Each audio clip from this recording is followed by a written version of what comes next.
السلام علیکم ورحمۃ اللہ وبرکاتہ. ویلکم ٹو الہدا. اہلا وسہلا ومرحبا. اعوذ باللہ من الشیطان الرجیم. بسم اللہ الرحمن الرحیم. یا ایہا الذین آمنوا کتب علیکم الصیام کما کتب علی الذین من قبلکم لعلکم تتقون ایاما معدودات فمن كان منكم مريضا أو على سفر فعدة من أيام أخر وعلى الذين يطيقونه فدية طعام مسكين فمن تطوع خيرا فهو خير له وَأَن تَصُومُوا خَيْرٌ لَكُمْ إِن كُنتُمْ تَعْلَمُونَ. شَهْرُ رَمَضَانَ الَّذِي أُنزِلَ فِيهِ الْقُرْآنُ هُدًى لِّلنَّاسِ وَبَيِّنَاتٍ مِّنَ الْهُدَى وَالْفُرْقَانِ فَمَن شَهِدَ مِنكُمُ الشَّهْرَ فَلْيَصُمْهُ ومن كان مريضا أو على سفر فعدة من أيام أخر يريد الله بكم اليسر ولا يريد بكم العسر ولتكملوا العدة ولتكبروا الله على ما هداكم ولعلكم تشكرون. نحمده ونصلي على رسوله الكريم. اما بعد فاعوذ بالله من الشيطان الرجيم. بسم الله الرحمن الرحيم. رب اشرح لي صدري ويسر لي امري واحلل عقدة من لساني يفقهوا قولي. يا ايها الذين آمنوا، اے لوگو جو ایمان لائے ہو. اللہ رب العزت کائنات کا مالک، کائنات کا بادشاہ ایمان والوں سے خطاب کر رہا ہے، ہم سے مخاطب ہے، مجھ سے اور آپ سے، اور ہمیں بتا رہا ہے کہ کتب علیکم الصیام، تم پر روزے فرض کر دیے گئے ہیں. عربی میں لفظ صوم بھی استعمال ہوتا ہے اور صیام بھی استعمال ہوتا ہے. صوم کا تعلق عام طور پر چپ کے روزے سے ہوتا ہے، جس طرح حضرت مریم علیہ السلام کو اللہ تعالیٰ نے حکم دیا تھا، کلی وشربی، کھاؤ پیو اور اپنی آنکھیں ٹھنڈی کرو، اور اگر تم سے کوئی بات کرے تو اس سے کہو فلن اکلم اليوم انسیا، آج میں کسی سے بات نہیں کروں گی.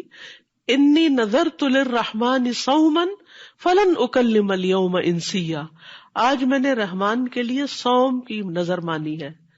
تو صوم کہتے ہیں چپ کے روزے کو بنیادی طور پر، لیکن جب لفظ صیام استعمال ہوتا ہے تو اس کا تعلق کھانے پینے سے اور دیگر چیزوں سے بھی ہوتا ہے. اسی لیے ایک عام روزہ ہوتا ہے جس میں انسان کھانے پینے سے رکتا ہے، اور ایک خاص روزہ ہوتا ہے جس میں انسان ہر اس چیز سے رکتا ہے جس سے اللہ سبحانہ وتعالیٰ نے روکا. اور اس کا تعلق صرف پیٹ سے نہیں ہوتا بلکہ اس کا تعلق نگاہوں سے بھی ہوتا ہے، اس کا تعلق کانوں سے بھی ہوتا ہے، اس کا تعلق زبان سے بھی ہوتا ہے، جسم کے سارے اعضاء کے ساتھ ہوتا ہے، کہ جس میں انسان اللہ کے احکامات کے آگے رک جاتا ہے. یعنی رمضان کا مہینہ جو آ رہا ہے، اس میں اللہ سبحانہ تعالیٰ نے ہمارے لیے جو روزے فرض کیے ہیں، اس میں ہمیں صرف کھانے پینے اور جنسی خواہشات ہی سے نہیں روکا بلکہ ان تمام برائیوں سے روکا ہے جو ہمارے لیے نقصان دہ ہے. اب دیکھیے کہ جب زندگی میں ہم بیمار ہو جائیں کبھی، تو پھر بہت سی ایسی چیزیں چھوڑ دیتے ہیں جو ہمارے لیے عام دنوں میں بہت مزے کی اور ہمیں بہت فائدے کی نظر آتی ہیں. پھر ڈاکٹر کے کہنے پر ہم ان تمام چیزوں کے بارے میں اپنی سوچ بدل لیتے ہیں. ہم چاہے ان کو کتنا بھی انجوائے کرتے ہوں لیکن چھوڑ دیتے ہیں کیونکہ وہ ہمارے لیے نقصان دہ ہیں، اور اس کے بجائے کچھ دوائیاں کھانے لگتے ہیں جو ہمارے لیے صحت کا باعث ہوتی ہیں.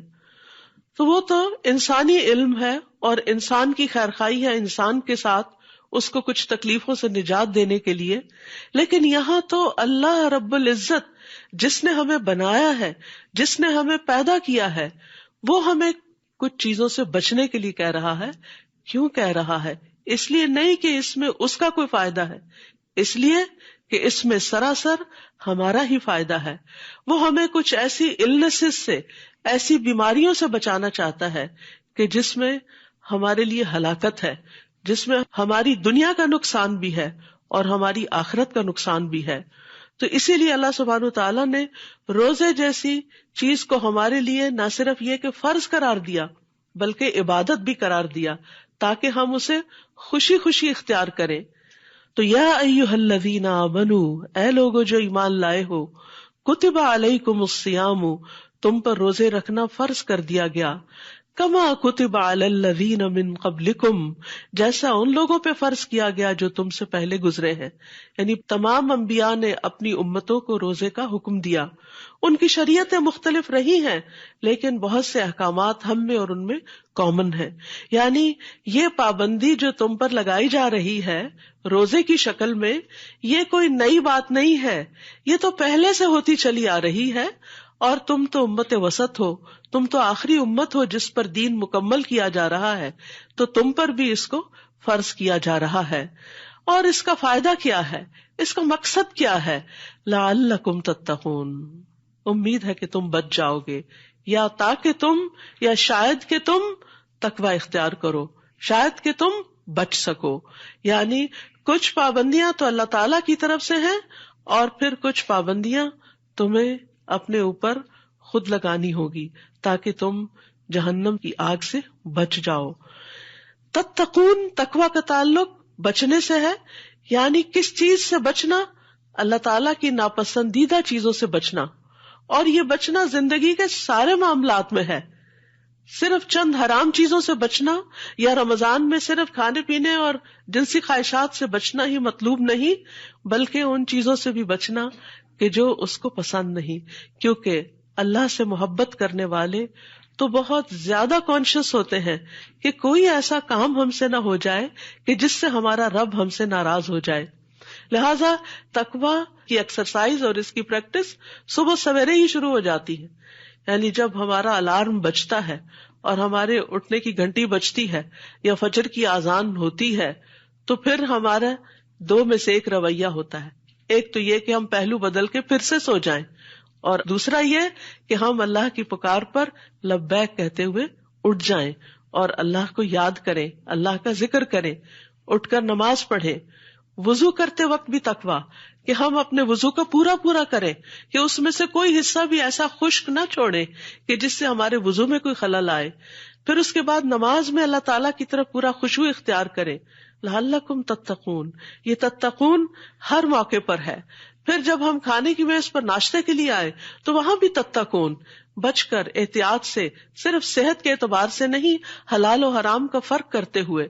پھر جب ہم اپنے گھر سے نکلے کام کاج کے لیے، جاب کے لیے، بزنس کے لیے، تو بھی تتقون، وہاں بھی بچنا ہے ہر غلط پریکٹس سے، ہر غلط کام سے. پھر ہم اپنے گھر والوں کے ساتھ معاملہ کریں، ایک شوہر اپنی بیوی کے ساتھ معاملہ کرے تو اس میں بھی تتقون، تقویٰ، بچتے ہوئے کہ کہیں میری زبان سے، میرے رویے سے، میرے معاملے سے کوئی ایسی چیز سرزد نہ ہو کہ جو میرے رب کو ناراض کر دے. وہ صرف بیوی کو خوش کرنے کے لیے اچھے بول نہیں بولے گا، وہ اپنے رب کو راضی کرنے کے لیے اچھے بول بولے گا. اینڈ وائس ورسا، بیوی اپنے شوہر کے ساتھ اس لیے اچھا معاملہ نہیں کرے گی کیونکہ شوہر اس کا بہت اچھا ہے، نہیں، وہ اس لیے کرے گی کہ یہ اس کے رب کا حکم ہے، یہ اس کے رب نے اس سے کہا ہے. اور وہاں بھی وہ اللہ سے ڈرتے ہوئے، اللہ کی ناراضگی سے بچتے ہوئے اچھے کام کرے گا. پھر اپنے ورک پلیس پر وہ اپنی نگاہوں کی حفاظت کرے گا کہ جن چیزوں سے مجھے دیکھنے سے اللہ نے روکا ہے مجھے ان کو نہیں دیکھنا. وہ اپنی اسکرین کا استعمال کرتے ہوئے، سیل فون اٹھاتے ہوئے، وہ کوئی کال اٹینڈ کرتے ہوئے، وہ کسی سے بزنس ڈیل کرتے ہوئے ہر جگہ تقویٰ کا لحاظ رکھے گا. تو قرآن مجید میں جتنی کثرت کے ساتھ، جتنا زیادہ تقویٰ کے لفظ کی ریپیٹیشن ہے شاید ہی کوئی اور لفظ ہو. کیونکہ یہی ہماری ہدایت کا ذریعہ ہے، یہی ہماری کامیابی کا ذریعہ ہے، اسی سے ہمارے لیے دنیا میں کامیابی ہے۔ ظاہر ہے کہ جو شخص بہت کانشیس ہوتا ہے، پھونک پھونک کے قدم رکھ رہا ہوتا ہے زندگی کے معاملات میں اللہ کی ناراضگی سے بچتے ہوئے، تو وہی آخرت میں بھی کامیاب ہوگا۔ تو اس لیے اللہ سبحانہ وتعالیٰ یہ تقوی حاصل کرنے کے لیے ہمیں روزوں کے ایک پورے عمل اور پروسیس سے گزار رہے ہیں، کیونکہ روزے میں انسان کو چند مخصوص چیزوں سے خاص طور پر بچنے کے لیے کہا گیا، جس میں سب سے نمبر 1 کھانا پینا ہے، کہ پانی کا ایک قطرہ یا کھانے کا ایک چھوٹا سا گرین بھی جب وقت پورا ہو جائے کہ اب اس کے بعد اور کچھ اندر نہیں جا سکتا، تو اپنا ہاتھ وہیں روک لے، اپنا چائے کا کپ وہیں روک لے، اپنا پانی کا گلاس وہیں روک لے کہ بس ٹائم ہو گیا ہے، اس کے بعد لمٹ کراس نہیں کر سکتا، اب اپنی خواہش پہ نہیں چل سکتا۔ پھر اسی طرح دن بھر آپ چاہے وضو کر رہے ہوں، چاہے کچھ بھی کر رہے ہوں، آپ سوچتے ہیں کہیں پانی میرے حلق سے نیچے نہ چلا جائے، تو یہ سب کیا ہے؟ دراصل تقویٰ کی پریکٹس ہے، بچنا بچنا بچنا۔ پھر اسی طرح جنسی خواہشات، نہ صرف یہ کہ سیکشل انٹرکورس سے منع کیا گیا، بلکہ جو چیزیں اس کی طرف لے جاتی ہیں ان چیزوں سے بھی بچنا، تاکہ وہ چیز جو حلال ہے لیکن روزے کی حالت میں حرام کر دی گئی ہے اس سے بچا جائے۔ کھانا پینا حلال ہے لیکن روزے کی حالت میں کھانے پینے سے بچنا لازم ہے۔ تو جو شخص 1 مہینے کے 30 دن بچنے کی پریکٹس کرتا ہے، وہ بالآخر پھر بچنے کے قابل ہو جاتا ہے، پھر وہ محتاط زندگی بسر کرتا ہے، پھر وہ اللہ کانشیس زندگی بسر کرتا ہے، پھر وہ احتیاط کے ساتھ اپنی زندگی کا ہر قدم اٹھاتا ہے کہ میرا رب مجھ سے ناراض نہ ہو جائے، کہیں میں کسی ناراضگی کی وجہ سے اس ہمیشہ کی زندگی میں ان جنتوں سے محروم نہ ہو جاؤں۔ تو فرمایا یا ایھا الذین آمنوا کتب علیکم الصیام کما کتب علی الذین من قبلکم لعلکم تتقون۔ روزہ تو ایک پروسیس ہے، ایک کام ہے کرنے کا، لیکن اس کا کوئی آؤٹ کم ہونا چاہیے۔ مثال کے طور پر آپ کھانا کھاتے ہیں تو کھانا کھاتے ہیں، منہ میں ڈالتے ہیں، چباتے ہیں، پھر اس کے بعد نگلتے ہیں، تو کھانا کھانا مقصد نہیں ہے، اصل مقصد ہے انرجی حاصل کرنا، اصل مقصد ہے بھوک مٹانا۔ تو اسی طرح روزہ رکھنا جو ہے وہ تو ایک عبادت ہے، ایک فرض ہے، ایک پروسیس ہے، لیکن اس سے کچھ حاصل کرنا ہے، اور وہ ہے تقویٰ کی اسٹرینتھ حاصل کرنا، بچنے کی عادت، سیلف کنٹرول۔ آپ دیکھیے کہ سب سے بڑا اور سب سے مضبوط انسان وہ ہے جو اپنے آپ کو کنٹرول کر سکتا ہے۔ دوسروں کو کنٹرول کرنے کی تو ہر ایک کے اندر خواہش اور شوق ہوتا ہے، اور ماؤں کو دیکھیے کہ کس طرح بچوں کو اپنے کنٹرول میں، حتیٰ کہ شادی کے بعد بھی ان کو اپنے ہی کنٹرول میں رکھنا چاہتی ہیں کہ کہیں یہ بیوی کا نہ ہو جائے، یا کہیں بچوں کا رجحان زیادہ سسرال کی طرف نہ ہو جائے، اس قسم کے خدشات لاحق رہتے ہیں۔ لیکن اصل عقل مند وہ ہے، اصل کامیاب وہ شخص ہے کہ جو اپنے آپ کو کنٹرول کرنا جانتا ہے، اپنے لفظوں کو کنٹرول کرنا جانتا ہے، اپنے غصے کو کنٹرول کرنا جانتا ہے، اپنی نفرت کو کنٹرول کرنا جانتا ہے، اپنے انتقامی جذبات کو کنٹرول کرنا جانتا ہے۔ اور جو شخص اپنے اوپر کنٹرول کرنا نہیں جانتا، وہ پھر کسی بھی کام کے قابل نہیں، وہ انسان بہت ہلکا ہے، وہ انسان بہت کمزور ہے۔ انسان کی اصل اسٹرینتھ اس میں ہے کہ انسان اپنے آپ کو اس چیز سے بچا لے کہ جو اس کے لیے ہلاکت خیز ہے۔ یاد رکھیے، آگ سے بڑھ کر، جہنم سے بڑھ کر ہلاکت خیز چیز کون سی ہو سکتی ہے؟ تو یہ روزہ دراصل ہمیں اس جہنم سے بچنے کے لیے ایک اسٹرینتھ دیتا ہے کہ تم اپنے آپ کو ان چیزوں سے روک لو۔ جیسے آپ گاڑی جب چلاتے ہیں تو آپ بریکس پر بھی پاؤں رکھے ہوئے ہوتے ہیں، اسٹیئرنگ بھی کنٹرول کیے ہوئے ہوتے ہیں، کیوں؟ تاکہ آپ ٹکر نہ مار دیں کسی کو۔ یا صرف یہی نہیں ہوتا کہ آپ نے دوسروں کو بچانا ہے، آپ اپنے آپ کو بھی بچا کے چل رہے ہوتے ہیں۔ تو بالکل روزے کی حالت میں بھی اسی طرح آپ اپنے آپ کو ایسی اٹریکٹیو چیزوں سے بچا رہے ہوتے ہیں جو آپ کو کمزور کر دیں، اور آپ دوسروں کو بھی بچا رہے ہوتے ہیں، نہ کسی سے جھگڑا کرتے ہیں اور نہ کسی کو کرنے دیتے ہیں۔ اسی لیے حدیث میں آتا ہے کہ جب کوئی تمہارے پاس تم سے جھگڑنے آئے تو تم کہہ دو کہ انی امرؤ صائم، کہ میں تو روزے سے ہوں، میں جھگڑ نہیں سکتا۔ تو اس لیے ہمیں رمضان کی تیاری کرتے ہوئے اصل چیز جو کی ورڈ ہمیں یاد رکھنا ہے وہ تقویٰ ہے، اللہ کے ڈر سے، اللہ کی ناراضگی کے کاموں سے بچنا، اللہ کی محبت میں اللہ کے پسندیدہ کاموں کو کرنا، اللہ کی خاطر اپنی نیند قربان کرنا، اللہ کی خاطر اپنی بھوک کنٹرول کرنا، اللہ کی خاطر اپنے جذبات کو کنٹرول کرنا، اور خصوصاً منفی جذبات کو کنٹرول کرنا. نہ صرف یہ کہ روزے سے فزیکل کلینزنگ ہوتی ہے، بلکہ اخلاقی اعتبار سے، روحانی اعتبار سے اور بہت سے اعتبارات سے انسان صاف ہو جاتا ہے، پاک ہو جاتا ہے، بچ جاتا ہے، ہلاکت میں پڑنے سے رک جاتا ہے. تو اس لیے رمضان کے لیے نمبر 1 گول، نمبر 1 ٹارگٹ تقویٰ ہے، اور تقویٰ صبر کے ساتھ آتا ہے. اسی لیے قرآن مجید میں آتا ہے اِنَّهُ مَن يَتَّقِ وَيَصْبِرْ فَإِنَّ اللَّهَ لَا يُضِيعُ أَجْرَ الْمُحْسِنِينَ، کہ جو تقویٰ اختیار کرتا ہے اور جو صبر کرتا ہے تو یقیناً اللہ محسنین کا اجر ضائع نہیں کرتا، نیکوکاروں کا اجر اللہ ضائع نہیں کرتا. تو جتنا بھی آپ اس میں صبر کریں گے، کیونکہ آپ بچ نہیں سکتے نا اس وقت تک جب تک آپ کے اندر صبر نہ ہو. اسی لیے رمضان کو شہر الصبر بھی کہا گیا کہ یہ صبر کا مہینہ ہے. یعنی کوئی شخص آپ کو پرووک کر رہا ہے، کوئی شخص آپ پر ایسی بات کر رہا ہے کہ جس سے آپ ہرٹ ہو رہے ہیں، تو اب آپ کو جواب دینے سے کیا چیز روک رہی ہے کہ میں روزے سے ہوں، میں روزے سے ہوں. تو یہ وہی کر سکتا ہے جس کے اندر صبر ہوگا. تو روزہ ہمیں صبر بھی سکھاتا ہے. يا أيها الذين آمنوا كتب عليكم الصيام كما كتب على الذين من قبلكم لعلكم تتقون. پھر آپ دیکھیے کہ انسان کی نیچر میں ہے یہ بات کہ وہ اپنے اوپر پابندیاں برداشت نہیں کرتا، اور اس کو ایک عرصے تک اپنے آپ کو ایک پابندی میں رکھنا مشکل کام لگتا ہے. تو اسی لیے اللہ سبحانہ وتعالیٰ فرماتے ہیں ایام معدودات، گنتی کے چند دن ہیں، گنے چنے چند دن ہیں. تو انسان کی نیچر میں یہ چیز ہے کہ وہ پابندی برداشت نہیں کرتا، اور پابندی سے اس کو گھٹن ہونے لگتی ہے، اسے گھٹن ہونے لگتی ہے کہ کب میں اس سے باہر نکلوں گا. آپ دیکھیں ویسے آپ چلتے پھرتے رہے، آتے جاتے رہے، کچھ نہیں ہوتا، لیکن جب آپ گاڑی میں بیٹھ جاتے ہیں تو پھر آپ کا کیا دل ہوتا ہے کہ کب باہر نکلیں گے. آپ لفٹ پہ سوار ہوتے ہیں تو آپ کو کیا ہوتا ہے کب دروازہ کھلے گا، کب باہر نکلیں گے. تو یہ انسان کی نیچر ہے کہ اس کو تنگی اور گھٹن اور پابندی اور ریسٹرکشن یہ چیزیں پسند نہیں ہوتی. بہرحال 30 دن کے اس پابندیوں کے پروسیس سے گزرنے کے بعد وہ کافی حد تک پھر اس پریزن سے دل لگا چکا ہوتا ہے، اس کو عادت ہو چکی ہوتی ہے، لیکن آغاز میں مشکل لگ رہا ہوتا ہے.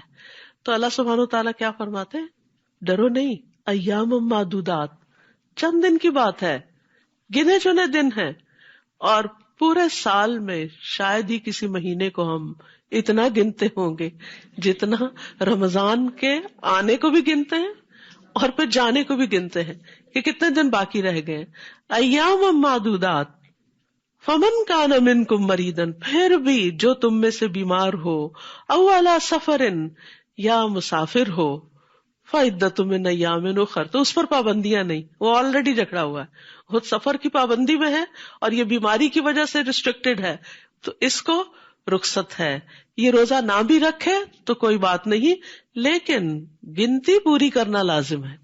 تو یہ یاد رکھیے کہ ہر مسلم عاقل بالغ انسان پر اگر 30 کا مہینہ ہے تو 30 دن کے روزے فرض ہیں، اگر 29 کا ہے تو 29 دنوں کی گنتی پوری کرنا لازم ہے. رمضان میں پوری ہو جائے تو بہت ہی اچھا، ایک پورا ماحول ہوتا ہے، ایک موسم ہوتا ہے، آسان ہوتا ہے سب کے ساتھ مل کے روزہ رکھنا. لیکن اگر بیماری کی وجہ سے نہیں رکھ سکے تو بعد میں جتنا جلدی ہو اپنے روزوں کی گنتی کو پورا کر لیا جائے. 4 چھوڑے ہیں تو 4 قضا رکھ لیں، 10 چھوڑے ہیں تو 10 قضا رکھ لیں. وَعَلَى الَّذِينَ يُطِيقُونَهُ، اور وہ لوگ جو اس کی طاقت رکھتے ہوں. اس کے 2 معنی کیے گئے ہیں. ایک یہ کہ یہ آیت شروع میں نازل ہوئی تھی جب ابھی لوگوں کو پوری طرح ان پابندیوں کی عادت نہیں تھی، تو اس وقت ایک آپشن دی گئی تھی کہ اگر طاقت رکھتے بھی ہیں روزہ رکھنے کی، پھر روزہ نہیں رکھتے، فدیہ طعام مسکین، تو وہ مسکین کو ایک کھانا کھلا دیں. فمن تطوع خیرا فہو خیر اللہ، اور جو خوشی سے نیکی کرے گا وہ اس کے لیے بہتر ہے.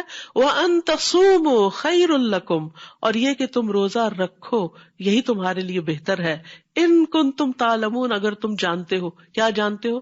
روزے کے فائدے جانتے ہو، روزے کا ثواب جانتے ہو، روزے سے حاصل ہونے والی برکات جانتے ہو، تو پھر تو تم روزہ ہی رکھو گے، اور تم روزہ رکھو تو تمہارے حق میں بہتر ہے. دوسرا معنی یہ کیا گیا ہے کہ وہ لوگ جو مشقت سے روزہ رکھیں، یعنی جیسے بوڑھے لوگ ہیں یا حاملہ عورتیں ہیں یا اور اس طرح کے جن کو کوئی تکلیف ہے اور روزہ ان پہ بڑا بھاری ہے. کچھ لوگ ایسے ہوتے ہیں ان کو ڈائٹنگ بائیں ہاتھ کا کھیل لگتا ہے، وہ اکثر ہی ڈائٹنگ پہ ہوتے ہیں. لیکن کچھ لوگوں کے لیے کھانا چھوڑنا بہت ہی مشکل کام ہوتا ہے. سگریٹ چھوڑنا بہت مشکل کام ہے، کچھ اور ایسی چیزوں کی عادت پڑی ہوئی ہے تو ان کو چھوڑنا وہ ان کو اپنے لیے موت نظر آتا ہے کہ یہ کیسے ہوگا. لیکن حقیقت یہ ہے کہ ہر مشکل کے ساتھ آسانی بھی ہے. ان مع العسر یسرا، تنگی کے ساتھ آسانی ہے.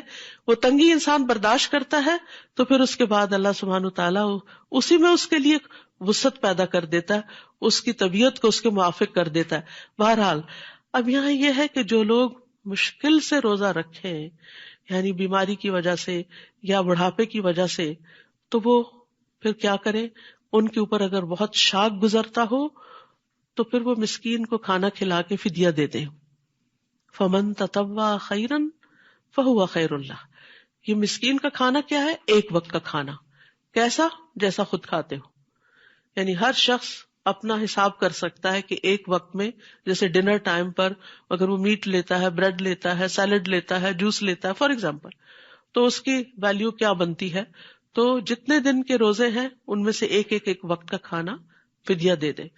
کھانا بھی کھلا سکتے ہیں، اگر کوئی مسکین موجود ہے تو جو پکا ہوا کھانا ہے اس میں سے آپ اس کو بھی دے دیں. اور اگر مسکین آس پاس کوئی نہیں، جیسے آپ کو ایسا شخص وقت پر نہیں ملتا، تو ایسی صورت میں آپ راشن بھی دے سکتے ہیں، آپ اکٹھا بھی دے سکتے ہیں، آپ ڈیلی بیسس پہ بھی دے سکتے ہیں. لیکن یہ ہے کہ ایک وقت کا کھانا لازم ہے. یہاں پر فرمایا فمن تطوع خیرن، جو خوشی سے نیکی کرے، فہو خیر اللہ، تو وہ اس کے لیے بہت اچھا ہے. اب یہ خوشی سے نیکی کرنے کا مطلب کیا ہے کہ ایک وقت کی بجائے 2 وقت کا دے دے، یعنی صبح شام کا سحری افطاری دونوں دے دے تو یہ اس کو ڈبل فائدہ ہو جائے گا، دوہرا اجر مل جائے گا. وَأَن تَصُومُوا خَيْرٌ لَكُمْ، اور یہ کہ تم روزے ہی رکھو تو اچھا ہے. ان کنتم تعلمون، اگر تم جانتے ہو. تو ایسے لوگ جو کسی بیماری کی وجہ سے ڈاکٹر سے پرسکرپشن لے آئے روزہ نہ رکھنے کی، پھر بھی کوشش کریں ٹرائی کرنے کی، کیونکہ میں نے کئی لوگوں کو یہ مشورہ دیا ہے اور یہ کامیاب مشورہ ہوا ہے.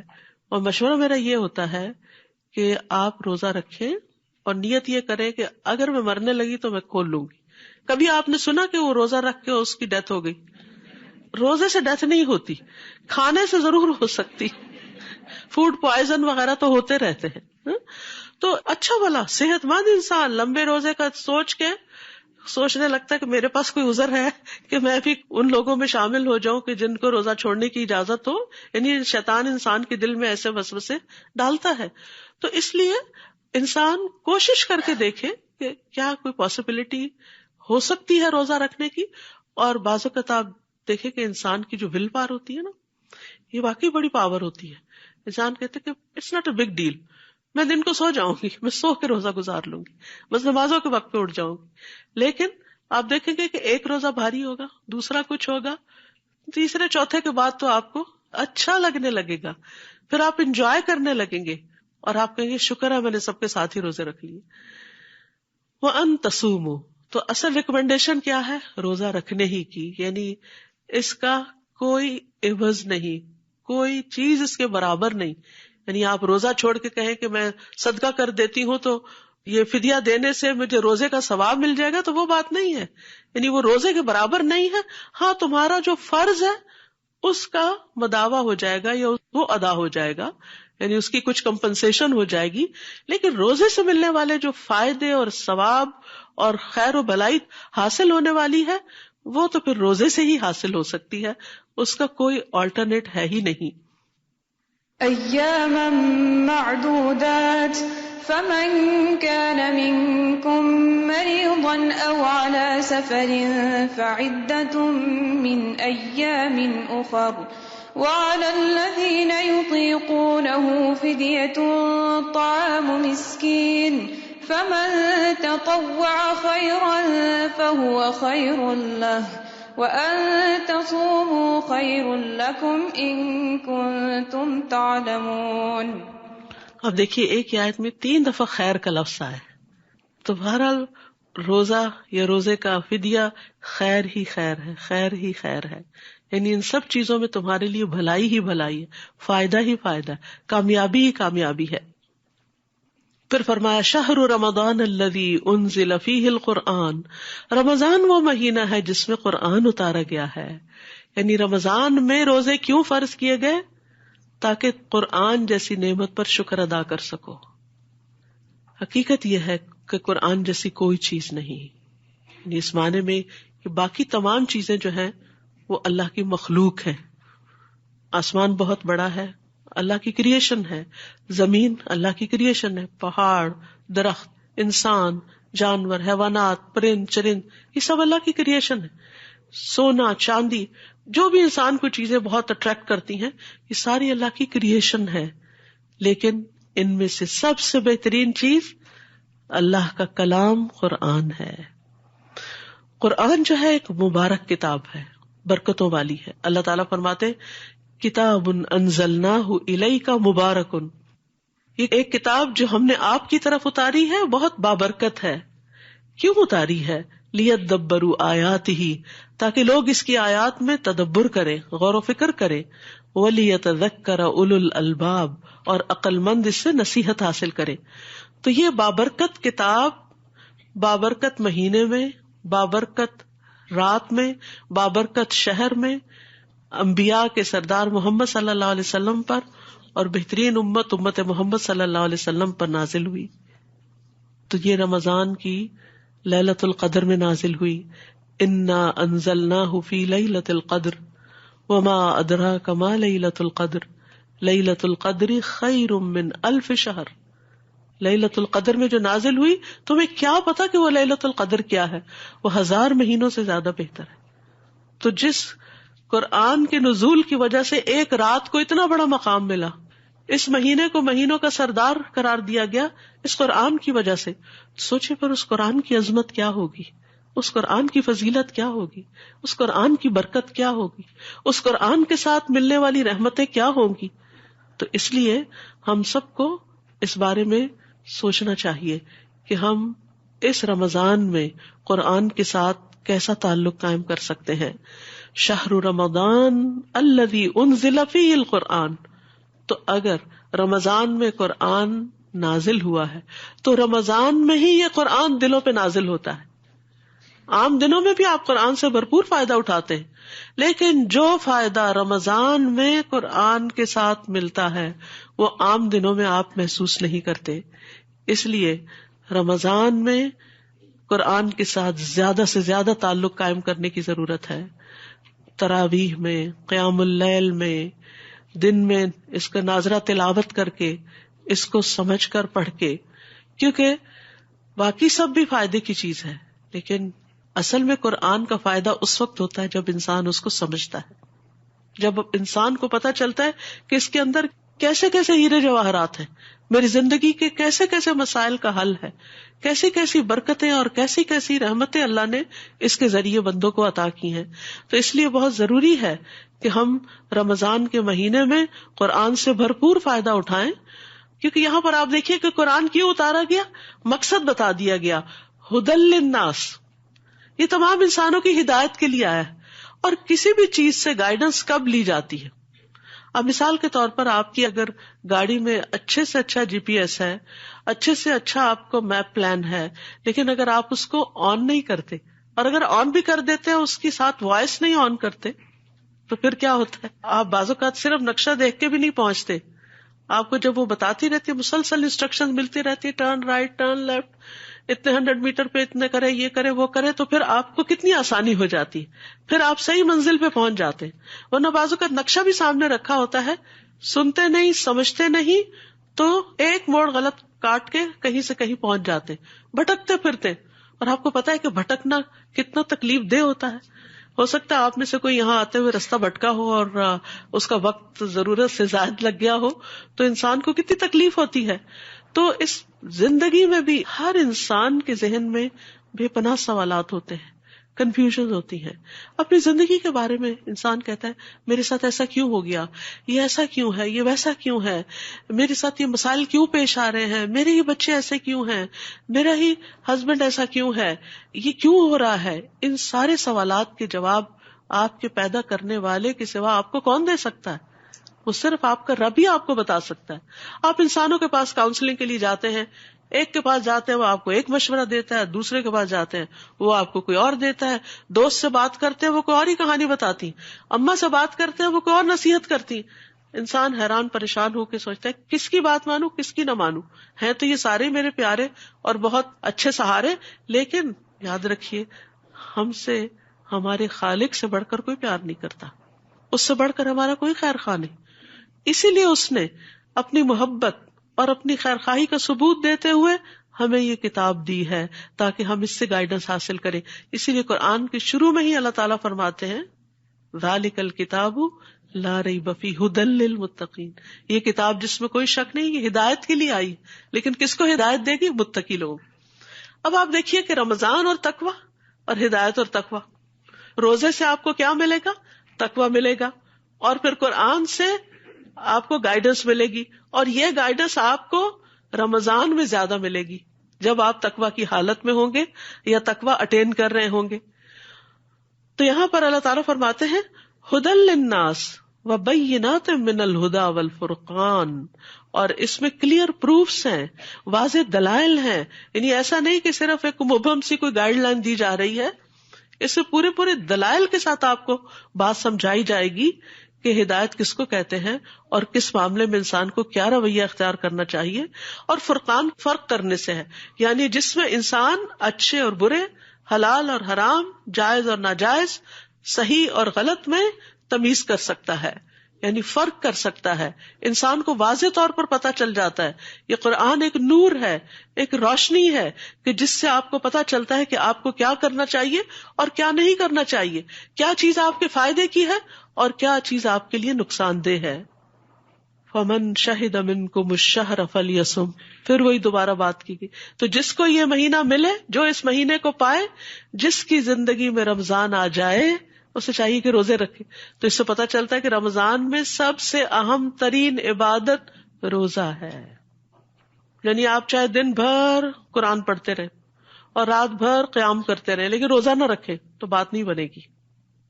قرآن کا فائدہ، دعا کا فائدہ، صدقہ خیرات کا فائدہ، ہر چیز کا فائدہ روزے کے ساتھ ہے. اسی لیے پھر تکرار سے تاکیدی حکم دیا جا رہا ہے کہ فمن شہد منکم الشہر. شاہدہ کا لفظ بڑا دلچسپ ہے. شاہدہ کا مطلب ہوتا ہے دیکھنا، مشاہدہ کرنا. تو آپ دیکھیے کہ رمضان کا چاند دیکھنا چاہیے، اس کے لیے کوشش کرنی چاہیے. بادل ہو تو اور بات ہے، ورنہ اہتمام کرنا چاہیے. اور چاند دیکھ کر روزہ رکھنا چاہیے. اور جب چاند نظر آ جائے تو پھر دعا بھی پڑھنی چاہیے. ہوپ فلی آپ کے پاس شہر رمضان کتاب ہوگی جس میں شروع میں ہی دعائیں دے دی گئی ہیں. وہ دعائیں آپ دیکھ کے بھی پڑھ سکتے ہیں، ویسے تو یاد کر لیجئے کیونکہ ہر مہینے کے شروع میں وہ دعا پڑھنی چاہیے جب بھی چاند نظر آ جائے. کیونکہ بعض اوقات پہلی رات کا چاند نہیں بھی نظر آتا تو دوسری رات نظر آ جاتا ہے، دوسری رات پڑھ لیجئے. اور بہت خوبصورت دعا ہے جس میں انسان اپنے لیے اللہ تعالیٰ سے برکت مانگتا ہے اور اس مہینے کی خیر مانگتا ہے. ہم سب کو ہر دن کی، ہر مہینے کی خیر چاہیے اور شر سے بچنے کی ضرورت ہے ہم سب کو. تو اس لیے اس دعا سے بھرپور فائدہ اٹھائیے اور اس وقت اللہ کا شکر ادا کیجیے. جب آپ چاند دیکھ لیں تو مسنون دعا پڑھنے کے بعد کچھ اور دعائیں بھی دل میں ضرور مانگے کہ اللہ تعالیٰ اس مہینے کو ہمارے لیے آسان کر دے. اللہم لا سہل الا ما جعلتہ سہلا وانت تجعل الحزن سہلا اذا شئت. اللہ کچھ آسان نہیں جب تک کسی چیز کو تو آسان نہ کرے. لا سہل الا ما جعلتہ سہلا وانت تجعل الحزن سہلا، اور تو ہی مشکل کو آسان کرتا ہے اذا شئت، جب تو چاہتا ہے. تو آسانی مانگے کہ اللہ روزہ رکھنا آسان کر دے، یا اللہ روزے کے ساتھ سارے جو میرے کام اور ذمہ داریاں ان کو پورا کرنا آسان کر دے، یا اللہ راتوں کا قیام آسان کر دے، یا اللہ میرے لیے صدقہ خیرات کرنا آسان کر دے، یا اللہ نیکیوں کی زیادہ سے زیادہ توفیق دے دے مجھے، اور ہر طرح کی آسانیاں کر دے، کیونکہ جب آسانی ہوگی تو انشاءاللہ آپ کو پتہ بھی نہیں چلے گا، اور رمضان کے اینڈ میں آپ کہیں گے کاش یہ سارا سال ہی رمضان ہوتا، کتنی ٹائم مینجمنٹ ہو گئی تھی، کتنی ہر چیز اپنے وقت پر اپنی جگہ پر آ گئی، کتنے ہی کام وقت پر سمٹ گئے. کیونکہ ویسے تو ہم کھانے کی بیس پہ بیٹھتے ہیں تو اٹھتے ہی ٹائم لگا دیتے ہیں، لیکن رمضان میں جب ڈنر کرتے ہیں تو کیا ہوتا ہے، تراویح کے لیے جانا ہے، جلدی کرو، بس کرو، ختم کرو، بس اتنے بجے ٹائم ختم، اور اس کے بعد آپ چیزیں سمیٹ دیتے ہیں. سحری کے وقت آپ سحری کھا رہے ہیں، بس ٹائم ہو رہا ہے، ختم کر دو یہاں پر. یہ عام دنوں میں ہو ہی نہیں پاتا. 5 منٹ اوپر 5 منٹ نیچے تو کوئی بات ہی نہیں، چاہے ہم کچھ بھی کر رہے ہو. اور جو خواتین ماشاءاللہ آرام سے گھروں میں رہتی ہیں ان کے تو ویسے ہی پھر موج ہوتی ہے، جتنا چاہیں ٹائم لمبا کر لیں. ایک چائے کا کپ چاہے آدھے گھنٹے میں پیئیں، اور وہ ختم ہو تو ایک اور بنا کے پینا شروع کر دیں. اپنی آزادی ہے، اپنی دنیا ہے، جو چاہے کریں. تو رمضان میں یہ ساری چونکہ ہماری اپنی ہی عادتیں کنٹرول ہو جاتی ہیں تو بہت سارا وقت بچ جاتا ہے، اس میں بہت ساری نیکیاں کمانے کا موقع مل جاتا ہے، اس میں بہت کچھ سیکھنے کا وقت مل جاتا ہے، عبادت کا وقت مل جاتا ہے، تلاوت کا وقت مل جاتا ہے. یعنی عام دنوں سے زیادہ قرآن پڑھتے ہیں، عام دنوں سے زیادہ دعائیں کرتے ہیں، عام دنوں سے زیادہ صدقہ خیرات کرتے ہیں، عام دنوں سے زیادہ دوسروں کو کھانا کھلاتے ہیں، تو عام دنوں سے زیادہ اچھے اچھے کام کر رہے ہوتے ہیں، تو برکتیں ہی برکتیں ہو جاتی ہیں اپنی بس کچھ ایسی عادتوں کو کنٹرول کر کے. تو یہ اللہ تعالیٰ کی بہت بڑی رحمت ہے. پھر فرمایا وَمَنْ كَانَ مَرِيدًا أَوْ عَلَى سَفَرٍ فَعِدَّةٌ مِّنْ أَيَّامٍ أُخَرَ، جو بیمار ہو یا سفر پر ہو تو دوسرے دنوں سے گنتی پوری کر لے. دوبارہ وہی حکم ہے. پھر فرمایا یرید اللہ بکم اليسر ولا یرید بکم العسر. کتنا پیارا ہے ہمارا رب، اللہ تمہارے لیے آسانی چاہتا ہے، مشکل نہیں چاہتا. یعنی وہ بیمار کو اور مسافر کو روزے کی پابندی ڈال کے مشقت میں نہیں ڈالنا چاہتا. اللہ تعالیٰ چاہتا، اللہ تو اللہ ہے، وہ تو ہمارا رب ہے، وہ ہمارا مالک ہے، اسی کی طرف ہم نے جانا ہے. وہ جو چاہے ہمیں حکم دے سکتا ہے، ہمارے پاس جو کچھ ہے سب اسی کا تو ہے. اب مثال کے طور پر آپ کسی گھر کے مالک ہوتے ہیں، اس میں کسی کرایہ دار کو رکھتے ہیں، تو اس کے بعد یہ ہے کہ جو بھی کانٹریکٹ ہوتا ہے اس کے مطابق جب چاہیں آپ اس کو پھر ختم کر لیتے ہیں، کیونکہ آپ کا گھر ہے نا، آپ مالک ہیں، آپ نہیں رکھنا چاہتے کسی کو، آپ کچھ تبدیلی کرنا چاہتے ہیں اس میں. تو بہت سی چیزیں جس کا انسان مالک ہوتا ہے یا جس حد تک مالک ہوتا ہے اس میں اس کے اختیارات ہوتے ہیں. تو اللہ تو ایبسولوٹ مالک ہے، اس کے تو پورے پورے اختیارات ہیں. وہ چاہتا تو ہر چیز میں ہمیں پابندی میں ڈال دیتا، مشقت میں ڈال دیتا، لیکن اس نے ہمارے لیے آسانی کی ہے. یرید اللہ بکم اليسر کہ دوسرے دنوں سے گنتی پوری کرنے کا کہا ہے، اور اس میں بھی پابندی نہیں لگائی کہ شوال میں ہی پورا کرنا ہے. یہ بھی نہیں کہا کہ اگلے 6 مہینے میں پورا کرنا ہے، نہیں، اگلے شعبان تک جب بھی پورا کر لو. حضرت عائشہ کہتی ہیں اپنے بارے میں کہ میں رسول اللہ صلی اللہ علیہ وسلم کے ساتھ مشغولیت کی وجہ سے اپنے قضاء روزے شعبان میں ہی پورے کر پاتی تھی. تو بہت سے لوگوں کا یہی حال ہوتا ہے کہ وہ اگلے رمضان سے پہلے اپنی قضاء پوری کر رہے ہوتے ہیں. تو یہ بھی اللہ سبحانہ وتعالیٰ کا ایک فضل ہے کہ اس نے ہمارے لیے بہت سی آسانیاں بھی رکھی، یعنی فرض کی ادائیگی کی بھی ذمہ داری دی اور آسانیاں بھی رکھی. وَلِتُكْمِلُوا الْعِدَّةَ، تاکہ تم گنتی پوری کرنا. یہاں گنتی پوری کرنے کی پھر تاکید ہے. وَلِتُكَبِّرُوا اللَّهَ عَلَىٰ مَا هَدَاكُمْ، اور تاکہ تم اللہ کی بڑائی بیان کرو اس پر جو اس نے تمہیں ہدایت دی. حقیقت یہ ہے کہ اگر ہمیں روزے کے فائدے پتہ چل جائیں تو ہمارے منہ سے سوائے اللہ اکبر کے کچھ نہ نکلے. کیسا ہے ہمارا رب کہ جس نے ہمیں یہ سب کچھ عطا کیا. اور پھر رمضان کے اختتام پر جب عید آتی ہے تو زیادہ سے زیادہ کیا پڑھتے ہیں؟ تکبیرات. کیوں تکبیرات؟ اس لیے کہ یہ ہمارا کمال نہیں تھا کہ ہم اپنے آپ پہ اتنا کنٹرول کر سکتے. یعنی آپ دیکھیے کہ آپ ڈائٹنگ بھی کرتے ہیں، کہیں نہ کہیں چیٹنگ کر جاتے ہیں، لیکن روزہ ایسی چیز ہے کہ جس میں آپ کہیں چیٹ نہیں کرتے. تو یہ اصل میں اللہ کی توفیق سے ہوا ہے، یہ ہمارا کمال نہیں ہے اس میں کوئی. تو اس لیے ہمیں اس کی بڑائی بیان کرنی چاہیے. اور اس لیے بھی کہ کوئی شخص 30 روزے رکھ کر پورے قیام کر کے اور ساری نیکیاں کر کے کسی غرور میں مبتلا نہ ہو جائے، اپنے آپ کو بڑی چیز نہ سمجھنے لگے کہ میں تو اب دوسروں کے مقابلے میں بہت نیک ہو چکا ہوں. اور دوسرے نعوذ باللہ کمتر ہیں جنہوں نے روزے کسی بیماری کی وجہ سے یا عذر کی وجہ سے نہیں رکھے، یا اتنا قیام نہیں کر سکے، یا اتنی نیکیاں نہیں کر سکے. ہمیں توفیق ہو گئی، ہمیں تو اعتکاف کی بھی توفیق ہو گئی اور عمرے پہ جانے کی بھی ہو گئی اور فلاں بھی نیکی کر لی، فلاں بھی. ان سب نیکیوں کو کرنے کے بعد اس کثرت سے تکبیرات شروع ہو جاتی ہیں کہ اللہ اکبر لا الہ الا اللہ واللہ اکبر وللہ الحمد. یہ ساری تعریف تو اللہ ہی کے لیے ہے. کیوں؟ اس لیے کہ الا ما ہداکم، اس پر جو اس نے تمہاری رہنمائی کی، اس نے تمہیں ہدایت دی، اس نے تمہیں اس طرف متوجہ کیا کہ تم اپنے دنیا اور آخرت کو رمضان میں کس طرح سنوار سکتے ہو، روزہ اور قرآن کے ذریعے.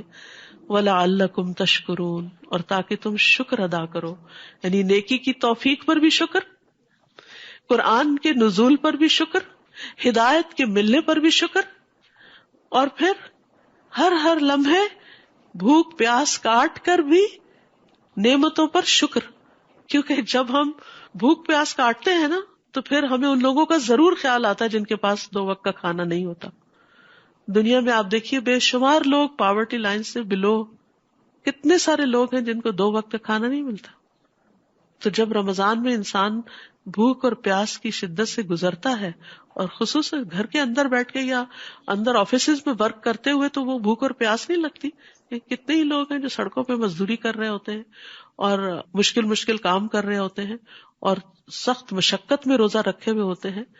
آپ نے کبھی مشاہدہ کیا ہوگا جن لوگوں کا گاؤں وغیرہ سے تعلق ہے کہ جہاں پر نہ ایئر کنڈیشنرز ہوتے ہیں، بعض اوقات بجلی نہیں ہوتی، بعض اوقات پنکھا ہی نہیں ہوتا، اور بعض اوقات ٹھنڈی چھاؤں بھی نہیں ہوتی کیونکہ اتنی لو چل رہی ہوتی ہے کہ انسان کے لیے واقعی روزہ رکھنا مشکل ہوتا ہے.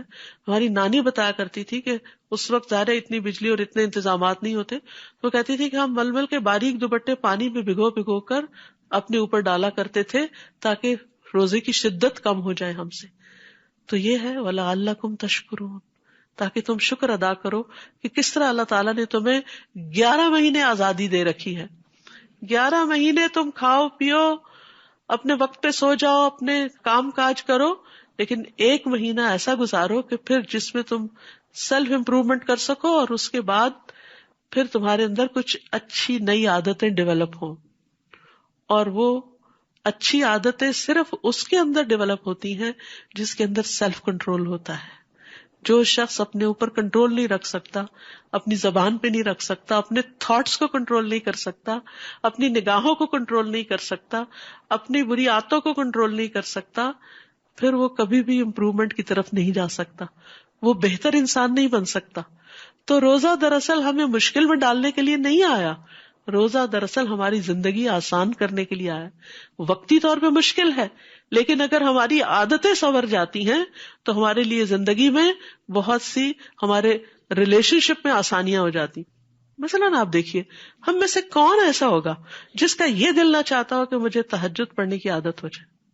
ہر ایک رش کرتا ہے ان لوگوں پر جو تہجد پڑھتے ہیں، اور ہم میں سے ہر ایک یہ چاہتا ہے، چاہے ہم میں سے کوئی کیسا بھی مسلمان ہو نا، لیکن اگر اس سے آپ پوچھیں کہ تمہارا دل چاہتا ہے تہجد پڑھنے کو، تو کہے گا ہاں میرا دل چاہتا ہے، پر میں کیا کروں، مجھ سے صبح اٹھا نہیں جاتا، میں اٹھنا چاہتا ہوں.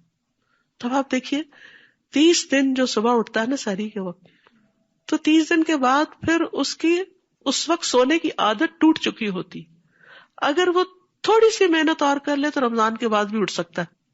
اور رمضان کے بعد شوال میں جو 6 روزے اور آتے ہیں تو 6 دن اور پھر اٹھتا ہے سحری کے لیے، کیونکہ سحری بابرکت کھانا ہے، تو پھر اس کو تہجد کی عادت ہو سکتی ہے. تو بہت سارے لوگ رمضان کی ٹریننگ سے گزر کر اچھی عادتیں اپنے اندر ڈال لیتے ہیں.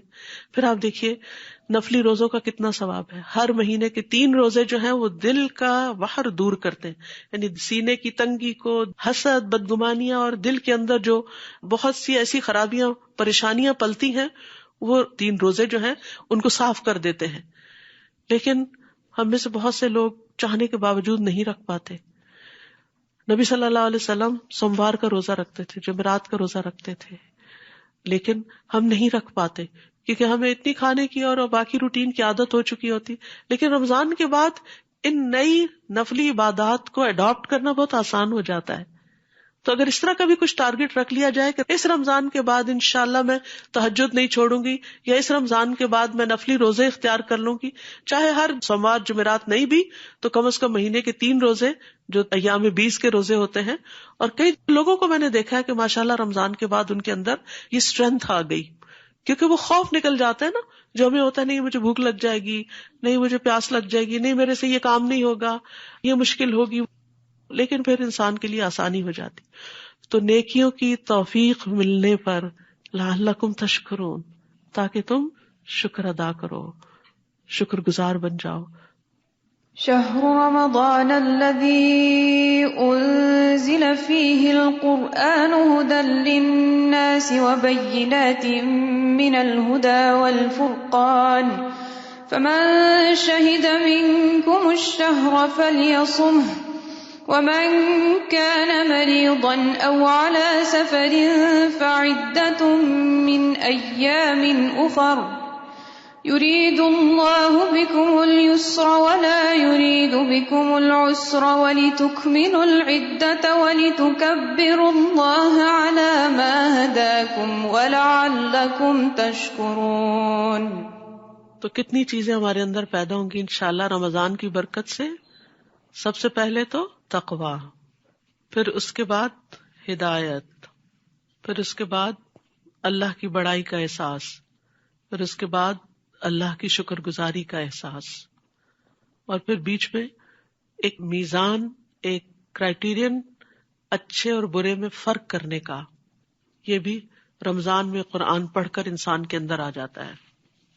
نبی صلی اللہ علیہ وسلم ہر رمضان میں جبریل علیہ السلام کے ساتھ مل کر قرآن کا دور کرتے تھے، یعنی اکیلے پڑھنے کی بجائے جبریل علیہ السلام کے ساتھ مل کے پڑھا کرتے تھے، ان سے سنتے بھی تھے اور ان کو سناتے بھی تھے. تو اسی مناسبت سے انشاءاللہ اس سال بھی رمضان میں دورہ قرآن ہوگا روزانہ. رمضان سے پہلے شعبان کا مہینہ بھی ایسا ہے کہ جو بڑی خیر و برکت والا ہے. اس کے بارے میں آپ نے فرمایا کہ بہت سے لوگ اس سے غافل ہوتے ہیں، یعنی جو رجب اور رمضان کے بیچ میں ایک مہینہ ہے، لوگ اس کی خیر سے واقف نہیں ہوتے، اس لیے اس میں پوری طرح وہ نیکیوں کی طرف متوجہ نہیں ہوتے. حدیث میں آتا ہے کہ نبی صلی اللہ علیہ وسلم شعبان کے مہینے میں باقی تمام، یعنی رمضان کو چھوڑ کر باقی تمام مہینوں کے مقابلے میں زیادہ روزے رکھتے تھے، یعنی سب سے زیادہ روزے رمضان کے بعد شعبان میں رکھا کرتے تھے. اسی طرح سلف صالحین جو تھے وہ رمضان کے علاوہ سب سے زیادہ قرآن بھی شعبان میں پڑھا کرتے تھے. تو اس لیے انشاءاللہ ہم شعبان ہی میں، یعنی مڈ شعبان کے بعد دورہ قرآن شروع کر رہے ہیں، تاکہ آپ کو آخری عشرہ پھر اور زیادہ راتوں کی عبادت کے لیے مل جائے. کیونکہ نبی صلی اللہ علیہ وسلم آخری عشرے میں خود بھی جاگتے تھے، گھر والوں کو بھی جگاتے تھے. اور بہت سے لوگ اعتکاف بھی کرتے ہیں. مصنون اعتکاف تو مسجد کے اندر ہی ہوتا ہے، لیکن جو خواتین گھر نہ چھوڑ سکتی ہوں وہ گھر کے اندر ایک گوشے میں بیٹھ کر، اگر اس کو اعتکاف نہ بھی کہیں تو ایک جگہ جم کے بیٹھ کے اپنی عبادت کر سکتی ہیں. کیونکہ وہ ایک جگہ سکلوڈ ہو کے بیٹھنے کا فائدہ یہ ہوتا ہے کہ سب کو پتا ہوتا ہے کہ وہ کسی کام سے بیٹھا ہوتا ہے. جب آپ اپنے ڈیسک پہ گھر پہ بھی بیٹھ جاتے ہیں اپنا کام لے کے، تو سب کو پتا ہوتا ہے اب اماں کو ڈسٹرب نہیں کرنا، وہ اپنے آفس ورک میں ہے. کئی لوگ گھروں سے کام کرتے ہیں تو ان کا ایک اسکیجول ہوتا ہے. تو اسی طرح گھر میں بھی عبادت کا ایک اسکیجول آپ بنا سکتے ہیں. تو اس لیے انشاءاللہ تعالی اللہ سبحانہ تعالیٰ کے فضل سے آپ نے پورے قرآن سے گزرنا ہے. کوشش کرنی ہے کہ کوئی سپارہ آپ کا چھوٹے نہیں، اور ہر سپارے کے اندر سے کم از کم 3 ایکشن پوائنٹس جو ہیں، یعنی 3 ایسے عمل کے نقطے اپنے لیے نکال لیں، تو آخر میں پورے سال کے لیے آپ کے پاس مٹیریل جمع ہو جائے گا کہ کیا کیا کرنا ہے. تھنگس ٹو ڈو، یعنی آپ کی سیلف امپروومنٹ کے لیے اللہ سبحانہ تعالیٰ کی دی ہوئی رہنمائی میں سے آپ اپنے لیے کیا کیا اختیار کرتے ہیں.